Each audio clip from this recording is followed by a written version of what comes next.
Let us move on with two different integrations and their implications for the level of investment. With two different integration, one is downstream, another is upstream. So this was purely from the point of vertical separation. And remember that our purpose is to assign ownership to one of the parties that maximizes the overall surplus in the relationship. And in this kind of setup, the idea is that if something gives you more surplus, there are always ways and means to share that between the two parties. So that's not a constant. So some relationship which gives you the best payoff, the both parties will agree to such things, even if that requires some upfront payment between the two parties or not. So now we are looking at downstream integration, and then we'll be looking at upstream integration. So when we say downstream integration, the assets of the downstream firm is acquired by the IA. So upstream firm comes and acquire the asset A. Now the question is, we are talking about all these investments which are human capital type. So now the question is that whether the manager of firm A is retained or fired. Now if the manager is retained, then again, based on the manager's own interest, it will make some investment I, and that will have some effect on in the value. On the other hand, if it is fired, then that kind of thing will be lost. So now look at what happens if the manager is fired. Now if the manager is fired, that is in the no trade case, the profit of the IS under downstream integration and manager not retained, so I will be zero. Okay, so there will be no investment by the manager. So as a result, under downstream integration, when the managers are fired, which cannot bring in that additional value addition through the investment I, so the downstream firm, the upstream firm, although it has taken over the downstream firm, so its overall payoff will be in the second stage, that's represented by 2, is V minus S minus 2 beta e to the power half.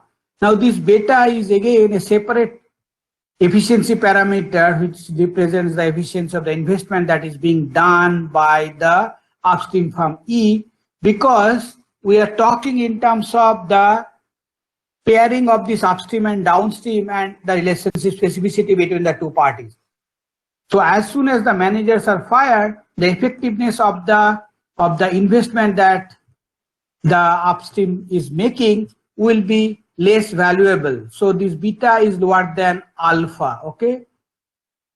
However, this beta is greater than gamma. And that is why this gamma was, if you remember, was the efficiency parameter under vertical separation. So now given that both the assets are under the same ownership, so the idea that is being incorporated here is that this beta is greater. So that means owning both the assets is helpful for the upstream firm in terms of realizing its efficiency of investment. So the beta is greater than gamma, but the best efficient investment will be if the manager is retained, and that is alpha. That efficiency will be alpha. So now given this, when the manager is retained, the second stage surplus will be V plus 2A root I minus S minus 2 alpha root E. So this is the second stage available surplus when the manager is retained. And this is the second stage available surplus when the manager is fired, okay, of the downstream division. So now, difference in payoff will determine the quasi-range that is available for retaining the manager, which will allow them to reap higher benefit. So this quasi-range that can be calculated is the differences in payoff between this one and this one. So that will give you this.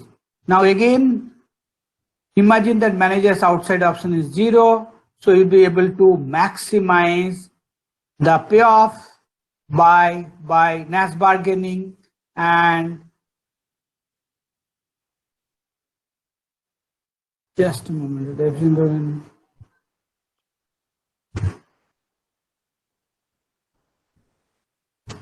So this quasi rent can be divided as half and half.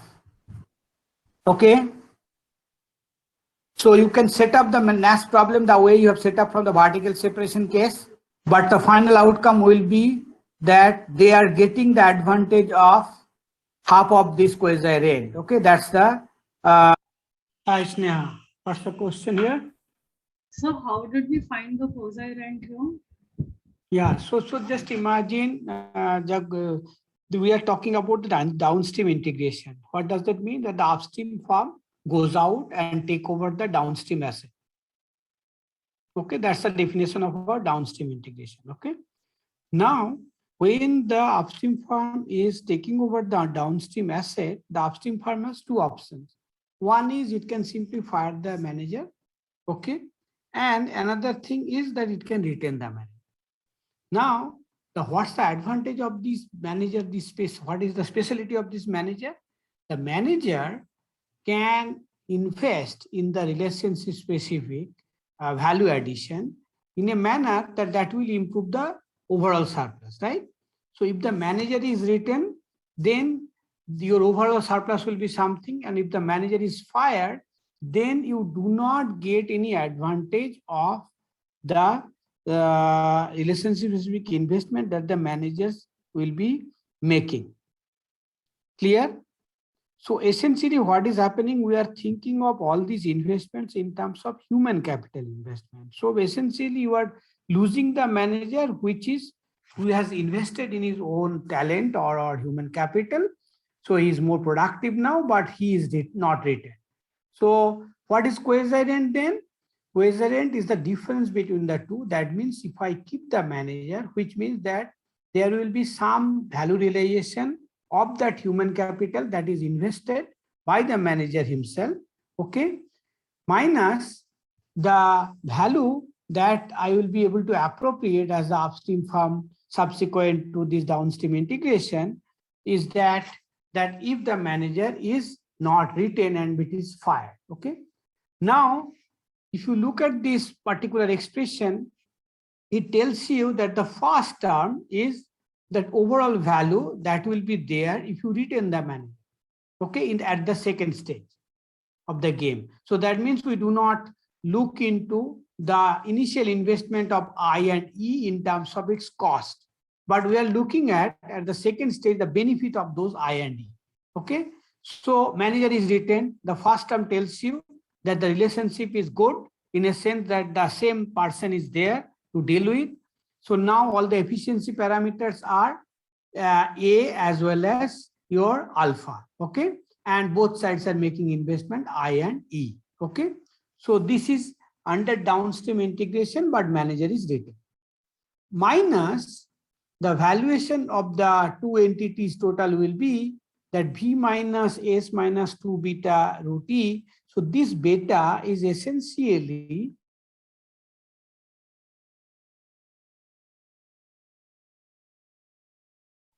we are talking about downstream. We are talking about downstream integration, okay? So the upstream guy has made some investment E, but that investment E will have some benefit, and that benefit is now multiplied by beta. Now the advantage of this beta is that this beta is greater than gamma, okay, but less than alpha. Now what is the why that is so? Because we have explained that this guy now owns both the assets A and B. So you can say that given that both the assets are under its control, so its own investment on the human capital is bearing more returns, okay, but that best possible returns are when the managers are retained. So that's alpha, okay, will be the efficiency parameter. But since the manager is fired, so alpha is not going to be the efficiency parameter, it will be beta, okay. So this will be the situation, that means the total surplus that the upstream firm will get subsequent to the downstream integration and conditional on the fact that the manager is fired. So the difference between the two will determine that the trade-off between the two. So if the manager is retained, vis-a-vis if the manager is fired. So the difference between the two is the effective surplus of retaining the manager. Okay. And as we are thinking in terms of that, this is the quasi rent if the manager is retained. So there will be bargaining over this quasi rent. So this is the additional surplus the both parties together will be getting.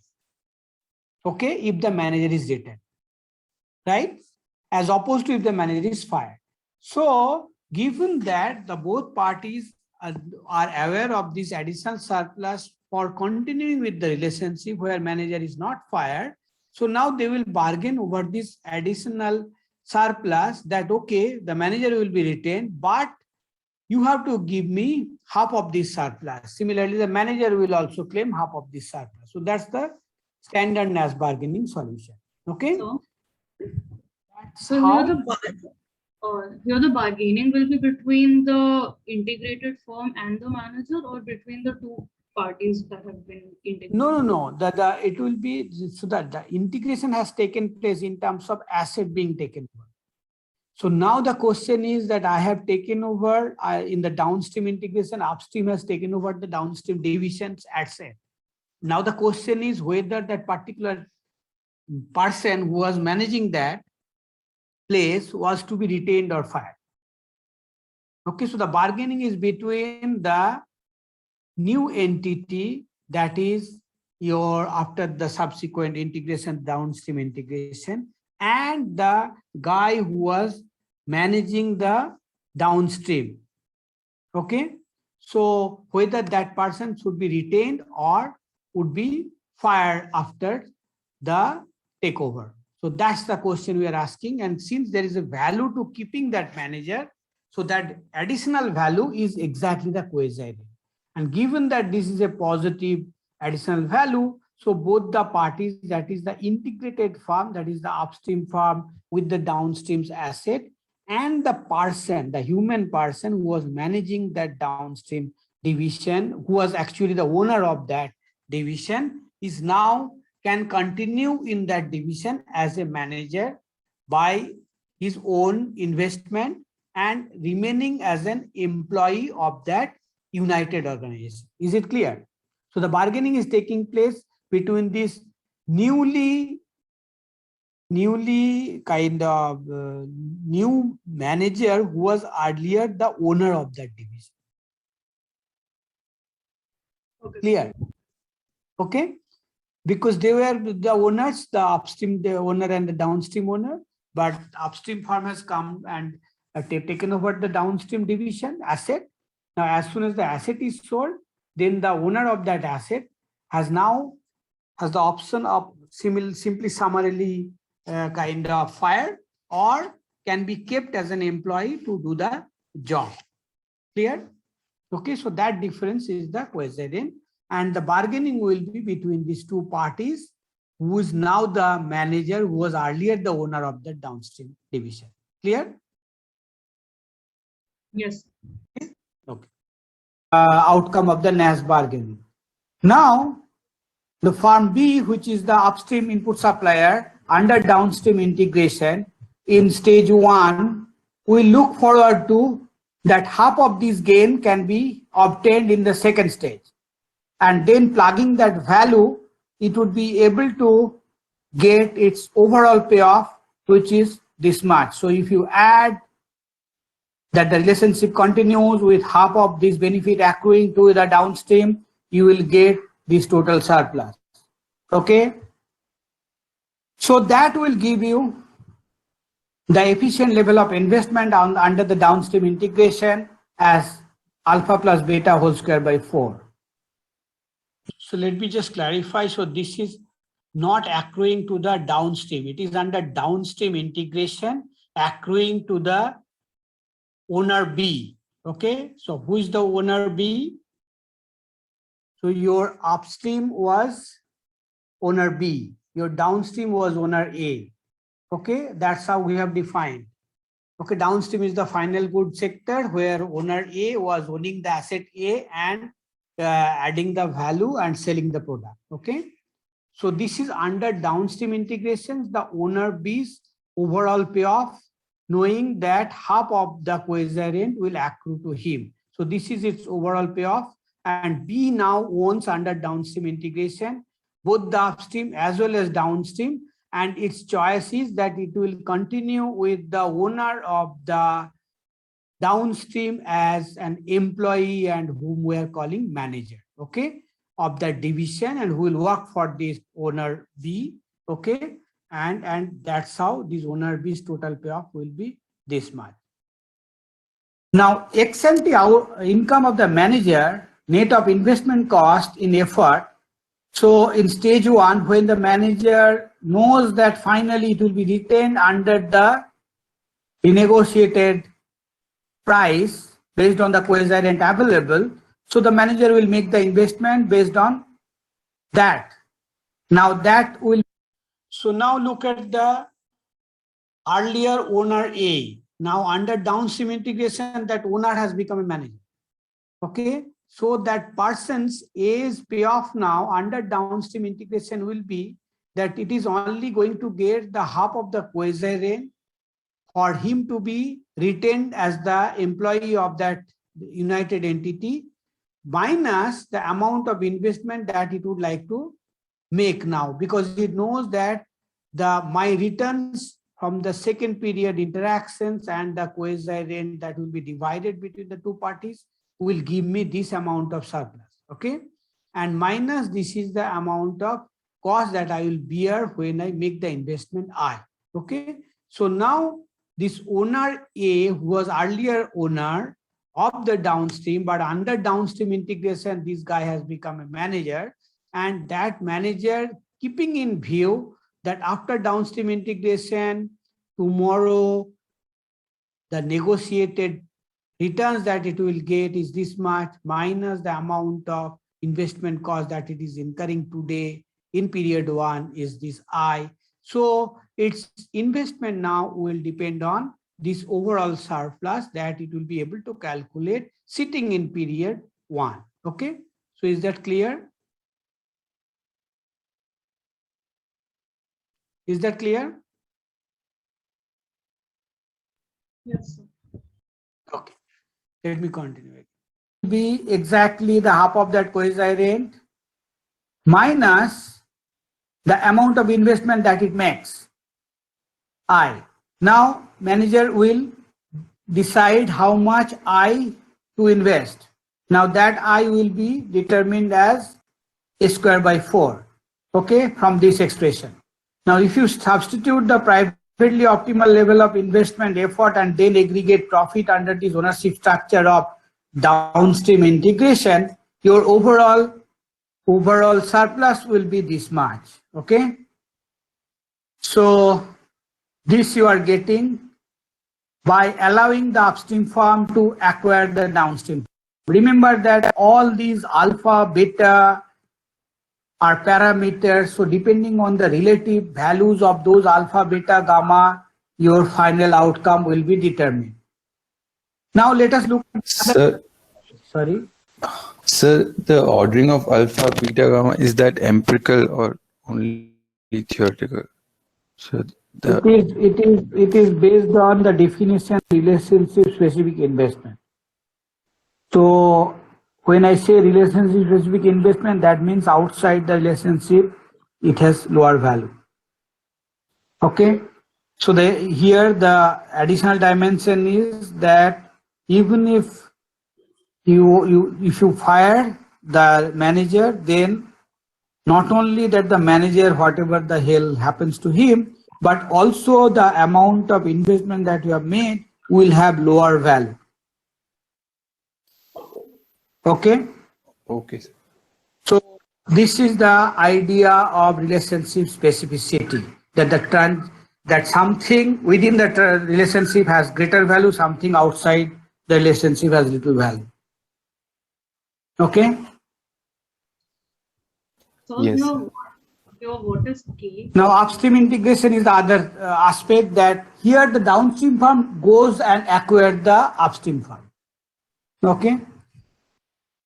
So farm buys the asset of its input supplier, and then downstream farm owns both the assets. Now, given that it owns both the asset, so its own investment will have some value in the second stage of the game, but that valuation will be B.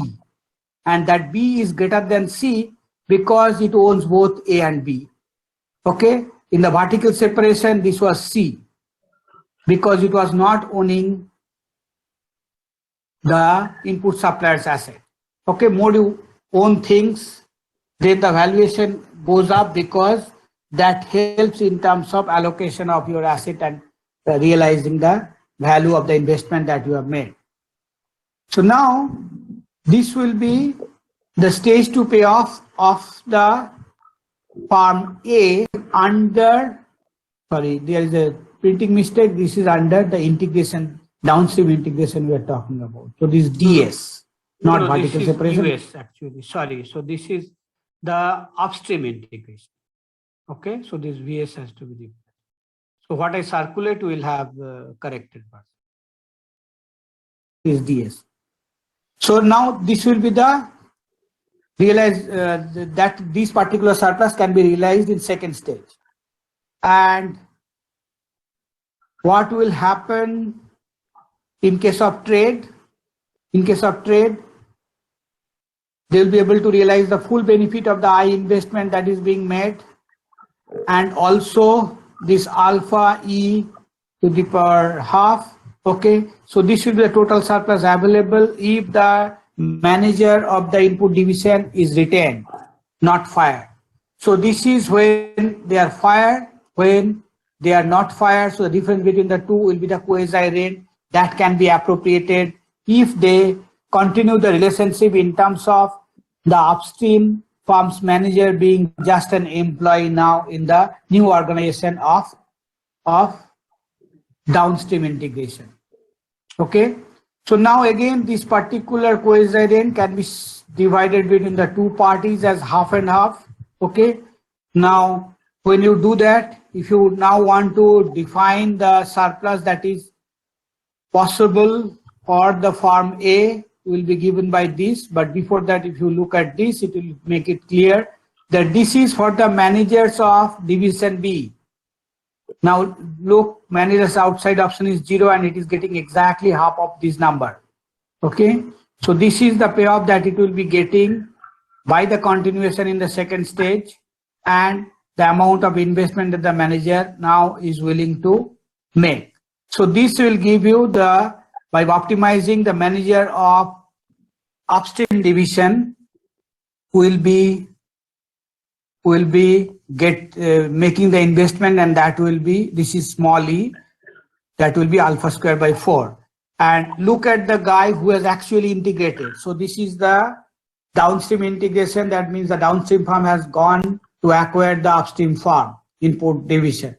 So this will be the total payoff, factoring in that half of this will come to him. Okay, so based on this, since it owns both the assets now, it will make the investment in the beginning, that is at the stage 1.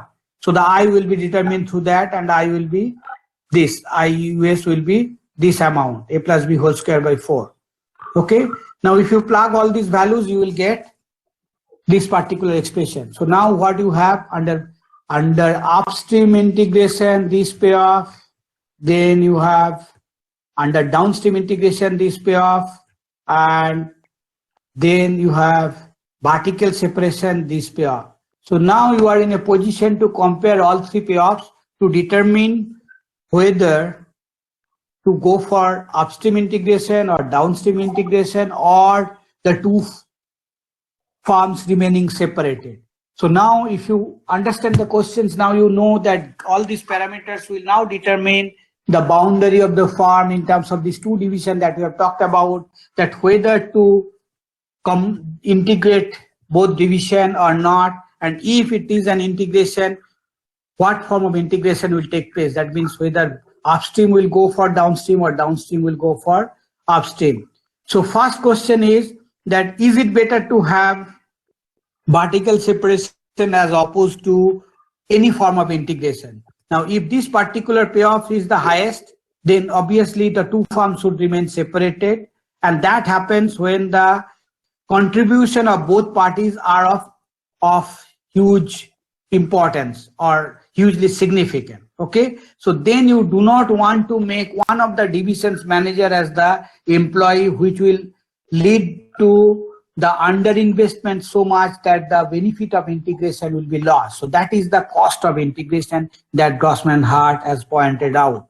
And the main purpose of understanding the boundary of organization is that you can keep on integrating in order to avoid the transaction cost or the bargaining failure that happens between the separated entities, but there is also cost of integration, and those costs are essentially in terms of those relationships with investment that would come through under different integration, and that might be severely jeopardized by the fact that someone who was owning some asset is now made as an employee of that organization, and based on the quasi rent that will be handed out to him in the second stage, in anticipation of that, it will make the investment. So the vertical separation will be the optimal organizational outcome, okay, and no integration if this particular expression gives you the highest value, and that will depend on all these A, C, alpha, gamma values, okay. Now, if that is not the case, then you have to look at that between the two integration, upstream integration and downstream integration, which one is giving you the highest payoff. And that would depend on the relative contribution of these two parties in terms of making this VDS or VUS being higher, okay? And that would depend, if you look at, this is TA square by 4 and this alpha beta combination, and here you will find T alpha square by 4. So just opposite, you can see that there it was T A square by 4, here this T alpha square by 4. So now you can actually compare depending on this alpha beta gamma value and ABC values, which one is giving you the more payoff, and based on that you can determine what kind of organizational form you are contemplating to give you the maximum possible surplus that can be realized in this overall activity of these two divisions. Clear? So these are some of the observations. When the investments are not relationship specific, that means both within as well as outside the investment has equal value. That means alpha equal to beta equal to gamma, A equal to B equal to C. There should not be common ownership, okay, of the two assets A and B. So then you are actually talking about complete vertical separation between the two entities, okay. So then whatever input that you procure from the market, this is of the same as you will be able to get from this guy, okay. So then the market mechanism will be good and vertical separation will be the right kind of arrangement. So they should not try to at all integrate, and they should remain separated. If there is asset specificity, which means alpha greater than beta greater than gamma, A greater than B greater than C, under all ownership structure there is underinvestment. That is very clear. So whether there is vertical separation or upstream integration or downstream integration, you have seen that their total overall investments are lower than what would be in a fast-paced scenario, okay. Optimal ownership structure is the one with the highest profit, and this will depend on the importance of investment upstream and downstream, okay. So this is the contribution of Grossman-Hart with the help of a very simple example. Now if you go through the original paper, you will find that's a very difficult paper to read, but if you read, that's good, okay. And here again, this goes with the common sense that if upstream investment is more important, then to protect the upstream firm from hold up, downstream integration will maximize aggregate profit, and reverse is also true. So that means who should own the firm now? The guy who contributes most to the relationship, okay. So now you know who would be the owner of any economic transactions of this sort, where there is buyer seller and input and final good relationship is there. So what upstream and downstream relationship is there. Okay. So the integration tells you who will also be the final owner, depending on the relative importance of their contribution. Okay. So these are the findings of property rights theory. It gives you how far the firm should integrate. They should look at the relative cost and benefit, cost of integration, pros and cons of integration. And pros and cons of integrations are coming from the investment that has to be there in the relationship. So the idea is very simple. Do you have any question at this stage?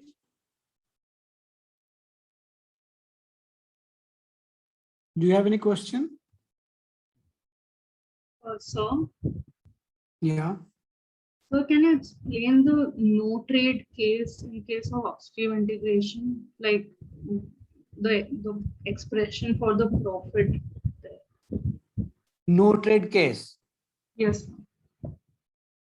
No trade case, I cannot share it in the video, but what I can do is I can go back to the note and share the screen again.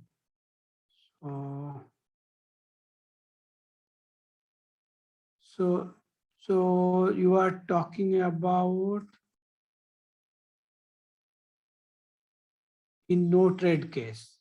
Should I focus here? So this is the downstream integration case. Yes, in the upstream integration. If in the upstream integration, okay. So let me just go down upstream integration, and then I will have a no trade case. Yes, here is the no trade. So what do we exactly mean by the income will be normalized to zero if there is no trade? No, what is normalized to zero? The first line is like, in case there is no trade, the income would be normalized to zero. So what do we mean? Okay. So first look at what we are doing. We are doing upstream integration. So upstream basically is the input supply division, right? And downstream is the final good division. Okay. These are the two entities. Okay. Now, when we say upstream integration, so that means downstream goes out and take over the asset of upstream, right? So DS now, the downstream owns the asset A and B, and downstream means essentially the owner of A is now in command of both asset A and B. Okay. And we have said owner of downstream is Mr. A, capital A. So now IS owner becomes a manager.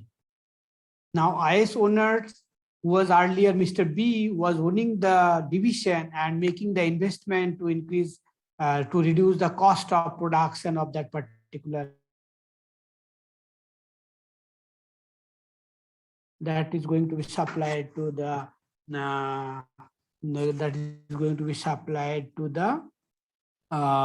downstream. Okay.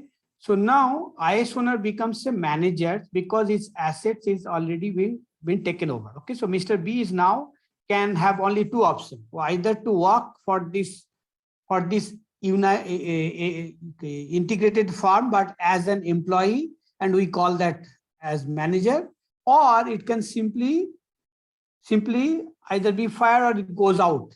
And when it goes out, what we are saying that this guy doesn't have any outside options. We are considering that this manager in the outside will have a zero earning. Okay. Now this is a simple normalization. It could be earning some minimum wage somewhere. Okay. But that minimum wage we are considering as zero. Okay. So anything that it gets here in the relationship will be, first it has to be greater than zero, and secondly we try to determine how much this particular amount this Mr. B will be paid now. That will depend on we are trying to calculate the quasi range that is there between Mr. A, who owns both the assets now, and Mr. B, who is now an employee. Okay. and employee being fired means for Mr. A, this is the earning. Employees being fired, this is the earning. Employees being retained will be, this is the earning. So Mr. A also understands that retaining Mr. B is helpful because it increases the value. The difference between this value is our quasi-rent on which the bargaining will take place. You see, that is true for all relationships. Forget about this upstream, downstream. So when you go to buy something, you try to bargain over the price of a particular commodity, and remember that your surplus is how much you can bring it down, and the other guy's surplus is how much it can push up. Okay, so that is the tug of war between the two parties. That's the haggling, that's the bargain. So for Mr. A, it knows that if the manager is retained, this will be my surplus. If the manager I fire, simply I have the option because I own everything. Okay, so I am at perfect liberty to fire the guy. So in that case, this will be my payoff. And given that this payoff is higher, so additional surplus that I'm getting, and that is possible to be reaped in the relationship, if we continue the relationship, is this much, and this is known as quasi-rent. Now we are saying that when we know that there is a surplus that is available simply by continuing the relationship, so both parties will bargain over that surplus and both will try to get maximum out of it. Now, obviously, somewhere you have to fix how the surplus is divided, and Nash bargaining is a very easy and a nice solution, which tells you that in such kind of circumstances, it's an efficient way to divide the surplus is to give both parties symmetric the kind of surplus, so half and half of the overall surplus. So that is the idea. Okay. Any question?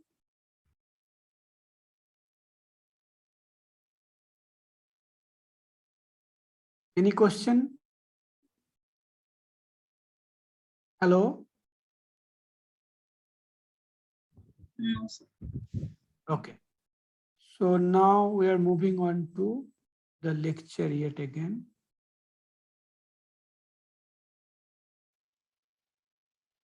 Okay. So now I'm moving on to something which is already done in IO theory by Aditya.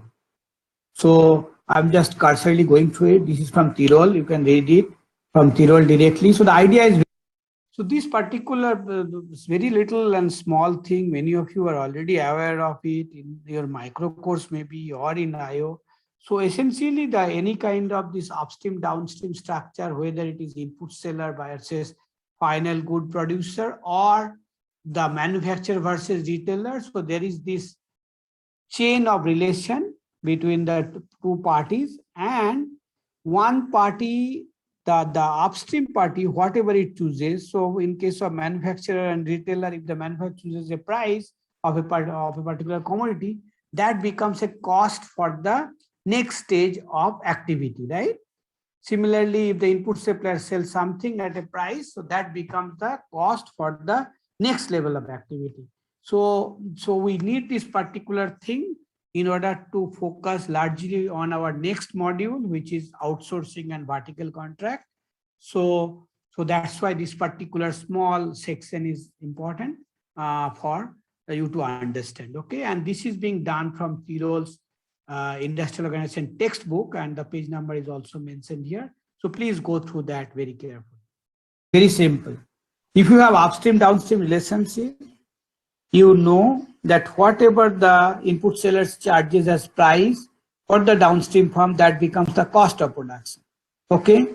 So if there is an integration of the two parties, then suppose the C is the cost of production of the input and there is a demand for final good DP, and P has to be charged as the price.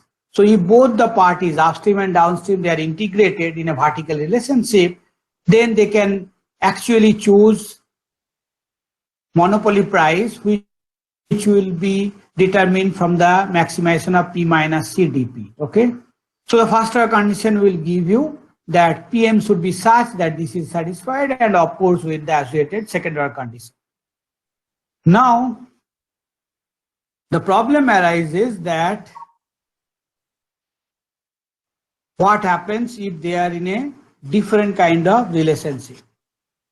So if they are not integrated and they are not maximizing this overall profit between the two parties that are available, then the input seller will charge some price for the input that will be given out, and we are assuming that there is 1 unit of input is required to produce 1 unit of output. So whatever be the quantity produced, the same amount of input will be required to produce the same amount of final output.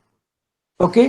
So now, if this is the tariff in which this particular transaction takes place between the input supplier and the final good producer, PW, that's the wholesale price that the input seller fixes, then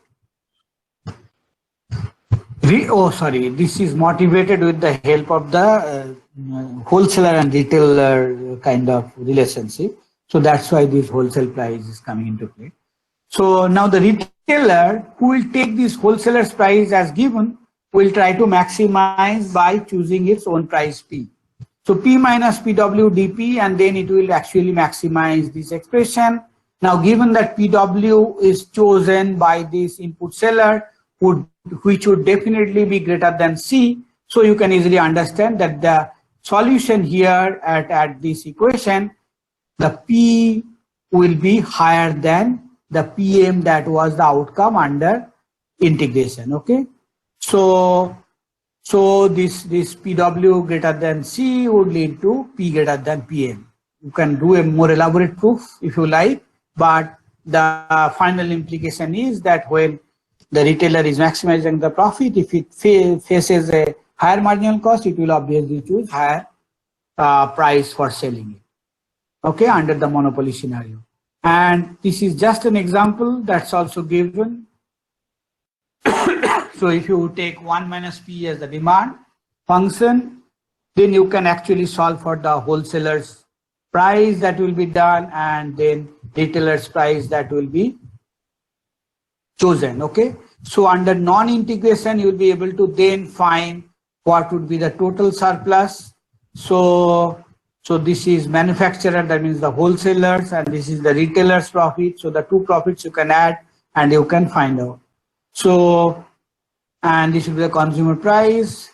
Now, if you think of integrated industry in the same example, you will get some price, which is monopoly price, and total profit. And this total profit is the monopoly profit. So that will be greater than the no integration case. Okay. So double marginalization is essentially that the manufacturer is setting a price based on its own monopoly situation in the market, then taking that price as given. The retailer, which is another monopolist in the downstream, is actually setting a price based on that higher cost of procuring that good. So that would lead to another round of increase in price. So these are called that double marginalization. The chain of successive monopolies actually increases the price and also the overall surplus in the relationship. One easy solution is to think of two-part tariff in this situation. This you might have done in micro as well as in IO course. So you just simply have A plus PW to Q and let this manufacturer actually set this two-part tariff in a manner that the profit is maximized for him. Okay, so what it can simply do, it can simply reduce the distortion that is happening because of the higher PW that it was choosing. It can reduce the PW to C level, which would mean that the retailer will be then maximizing this P minus C dP minus the fixed amount that is charged by the manufacturer. Now, in the first order condition, this fixed amount will vanish, and as a result, this will be nothing but a simple monopolist profit maximization exercise leading to the monopoly price and the monopoly profit in the market, and the manufacturer or the wholesaler, the way it is framed, will be able to extract the entire surplus by suitably choosing its A. Or you can also come into some kind of bargaining over the entire surplus and fix that as its fixed tariff. Okay. So this is in the spirit of the franchise fee that is often charged.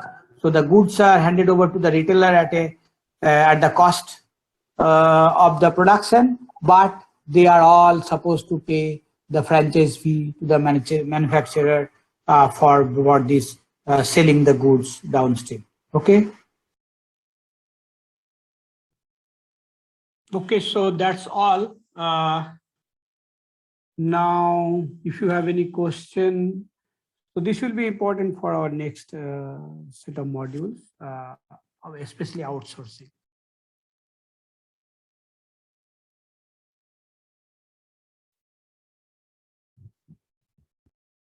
Do you have any question?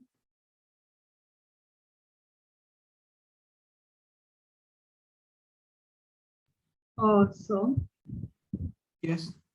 will readings be available at the DSV photocopy shop for this subject? Some of them are available, so you can get that.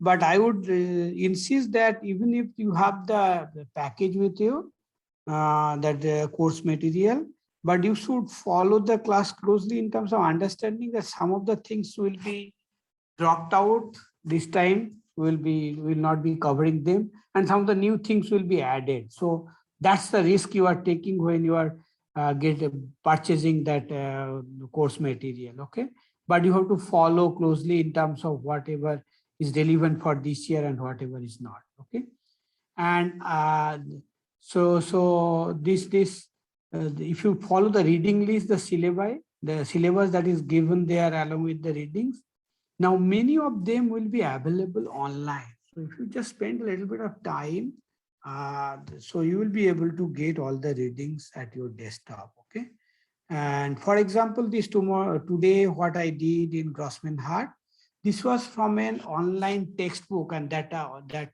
particular reference of that textbook is also mentioned in the syllabus, and you can in fact download those pages where this particular analysis is done. Okay, so if it is there in that photocopy shop, that's good. Then you do not need to do this extra work. But if you don't get it also, mean whatever you are not getting in the readings, the course material from the photocopy, you can still access them from the